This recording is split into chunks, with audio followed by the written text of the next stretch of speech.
The pilot episode of a TV show is basically like a trial run. It's a test. You make one episode that you send to the networks, and if they like it, they pick it up for a whole season. And then you take that one episode, and most of the time, that episode is good enough, it becomes the first episode broadcast on television.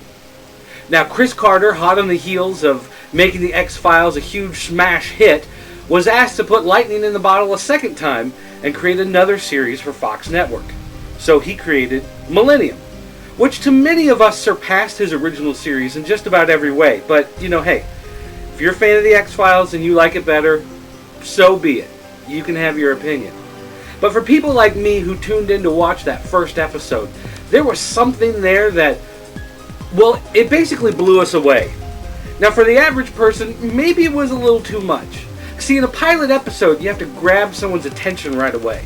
Within the first couple minutes, you have to establish what the show's going to be about, what the characters are going to be like, what are the themes of the show, what's the mood of the show. So when you tuned in to watch that first episode of MillenniuM on television, here's an example of what you saw in the first few minutes of the show. I want to see you dance on the blood-dimmed tide. You like to watch my body? Where the ceremony of innocence is drowned. I know you like it. Don't be shy. This is the second death. The abominable and the fornicators. This is the second death. Tell me what you want. You'll have your part in the lake. The great plague in a maritime city. You'll have your part in the lake which burns with fire and brimstone. I know you like it. I know you like it. Tell me what you want.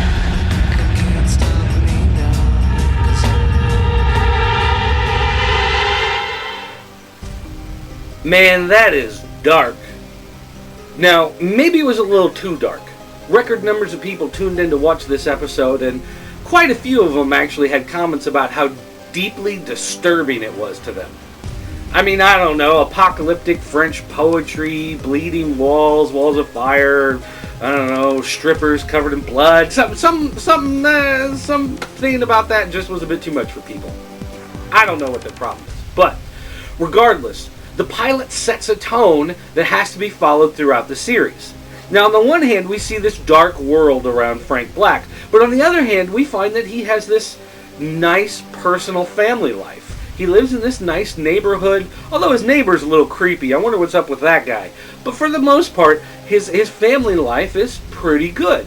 And so his light brings this balance to the darkness of the world around him.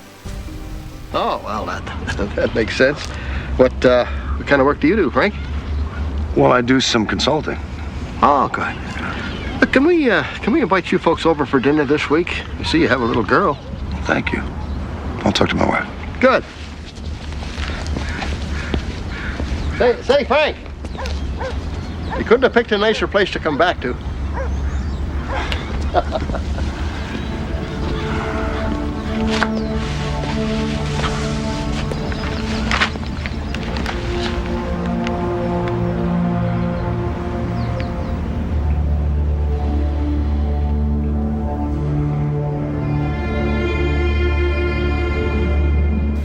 Now, there are also quite a few moments into this pilot episode that I found really amusing.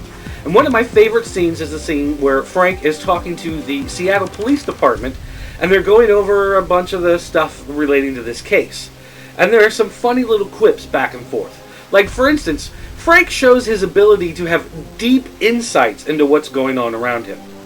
Anger that fuels a psychosis, that distorts and twists his view of reality. Twist it to fit some screwy French poetry.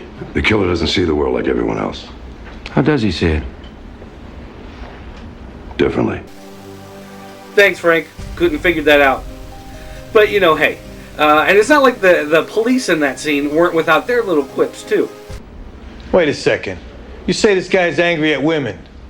That he cruises boys but then kills this John Doe we found burned in the forest. How does that work? He's very confused. Undoubtedly. That guy's awesome. I love that character. Regardless, There's a lot of stuff going on in this pilot from one end of the spectrum to the other, either with Frank's family life or the darkness of the world around him, or how he fights right in the middle to balance the two. But one thing I had kind of forgotten until I sat down and watched this pilot episode again was really how different Frank's gift is. Later on in Season 2, and especially in Season 3 when we start getting into more of his daughter, we see a lot about how Frank's power is actually some sort of gift he talks about. Some sort of actual supernatural gift. Whereas here in this episode, it's treated a little bit differently, especially in this scene here where he tries to explain what exactly it is. You see it, or something. It's complicated, Bletch. What do you see? I see what the killer sees. What, like a psychic? No. I put myself in his head. I become the thing we fear the most. How? I become capability. I become the horror. What we know we can become only in our heart of darkness. It's my gift. It's my curse. That's why I retired. What the hell are you doing, Frank? Get out. Leave it alone. I try. What brought you back? Some other time, Bletch. Now, one thing that MillenniuM fans love to debate is the shift in nature of Frank's gift. Here we see that his ability to see inside the mind of a serial killer is not a magical power, but it's more of his ability to become evil. His ability to let the evil take over his body. And I really kind of wish, now that I think about it, is that especially when we got into Season 2 and his family life started to fall apart as he got deeper in the MillenniuM group, I wish there had been more of this idea of the evil that takes over Frank Black. Because that changes his relationship with Lucy Butler and the whole host of Legion demons. Because those are about that evil, satanic force taking over human lives and changing human history. And Frank embodies that ability for the evil to take over so that he can follow where the evil goes. There's a lot more they could have done with that, and I really kind of wish they had. But not to say that I'm unhappy with what we got, but really, if you were to do a virtual Season 1 and start over at the beginning and rework the series, I think there really could have been something there that would have been a lot of fun.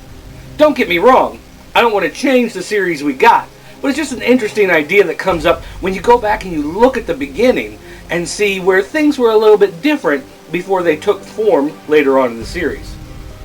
But for this pilot episode, so full of dark and evil moments, there's just so many things that gave viewers nightmares. There was even a Fox executive that said she didn't want to air it because it made her lose sleep at night after seeing scenes like this one.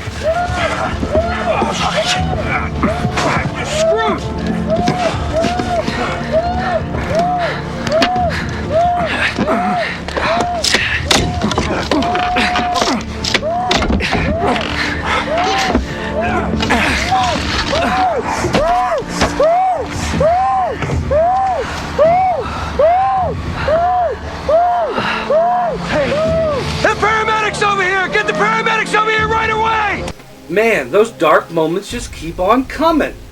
And that, in a sense, was really a problem with the show. See, for people like me, a core, hardcore audience, we loved seeing that kind of stuff. But for your average viewer, for people like, my mom, my dad, my grandma, it was just too much. They couldn't take it. So I think the pilot episode, on the one hand, is fantastic. But on the other hand, it also shows some of the problems with this series. They kind of forgot about Frank's gift a little bit. They kind of took it in a different direction, which I think there were some really interesting things they could have done if they kept it here on this track. And it was a little too much for, people sitting at home on a Friday night just trying to watch some TV. All in all, though, I love the show. Again, it was made for people like me. And for me, it's a much better show than The X-Files. It's a much better show than Profiler, or any of those other shows that it kind of gets lumped with. In fact, it's my favorite show of all time. And it all started right here in this pilot episode.